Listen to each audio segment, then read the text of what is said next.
বন্ধুরা, শুভ বিবাহ সিরিয়ালের আজকের এপিসোডে দেখানো হয়েছে তেজ যে সুধার হাত ধরে টানতে টানতে তাকে বিয়ের মণ্ডপে নিয়ে আসে। ঠাম্মি বলেন, আমি বলেছিলাম না আমাদের পরিবারের অসম্মান হয়, আমার অসম্মান হয়, এমন কাজ আমার নাতি কখনো করবে না। ওই দেখুন ওরা আসছে। এরপরে তেজ আর সুধা বিয়ের আসনে বসে পড়ে। পুরোহিত মশাই মঙ্গল ঘটের ওপর সুধার হাতের ওপরে তেজের হাত রেখে দেন আর তারপরে সেটা মালা দিয়ে বেঁধে দেন। সুধা মনে মনে ভাবতে থাকে, উনি শুধুমাত্র নিজের পরিবারের সম্মানের কথা ভেবে নিজের অমতে এই বিয়েটা করতে বাধ্য হচ্ছেন। না না, আমি কিছুতেই নিজেকে এই বিয়েতে জড়াতে পারবো না। এই ভেবেই সুধা নিজের হাত ওখান থেকে সরিয়ে নিতে চায়, কিন্তু তেজ সুধার হাত শক্ত করে ধরে।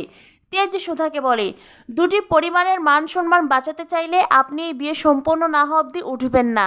সুধার তখন মনে পড়ে যায় তেজের কথা, এই বিয়েটা না হলে ঠাম্মির মনি নয়, এই পরিবারের মান সম্মান নষ্ট হয়ে যাবে, হয়তো ঠাম্মিকেও বাঁচাতে পারবো না, আর তাছাড়া আপনার পরিবারের সম্মানও তো নষ্ট হবে।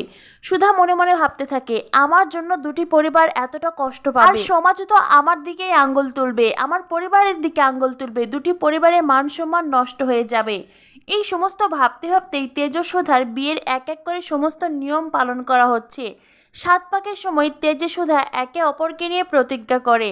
তেজ মনে মনে ভাবতে থাকে, যেই মানুষ আমাকে ঠকিয়েছে তাকে কখনো ভালোবাসতে পারবো না।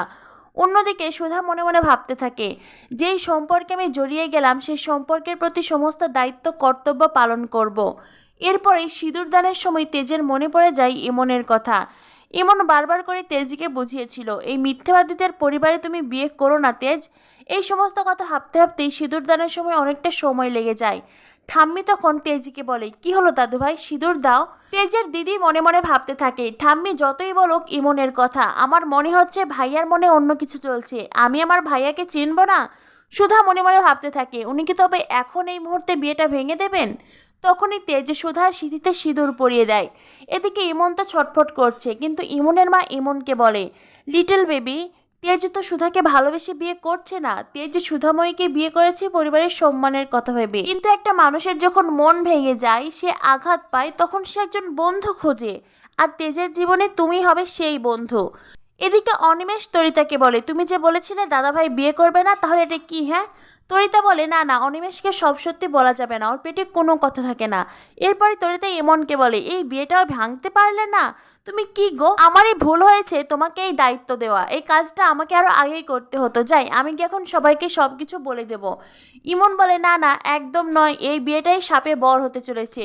তরিতা বলে, সেটা কেমন? ইমন বলে, কাননবালা দেবী যখন জানতে পারবেন তার নাত বউ ডিভোর্সি, তখন তার সমস্ত গৌরব অহংকার মাটিতে মিশে যাবে, ঠাম্মির সমস্ত মান সম্মান মাটিতে মিশে যাবে শুনে তরিতা বেশ খুশি হয়ে যায়, তাই সেও আর বিয়েতে বাধা দেয়নি।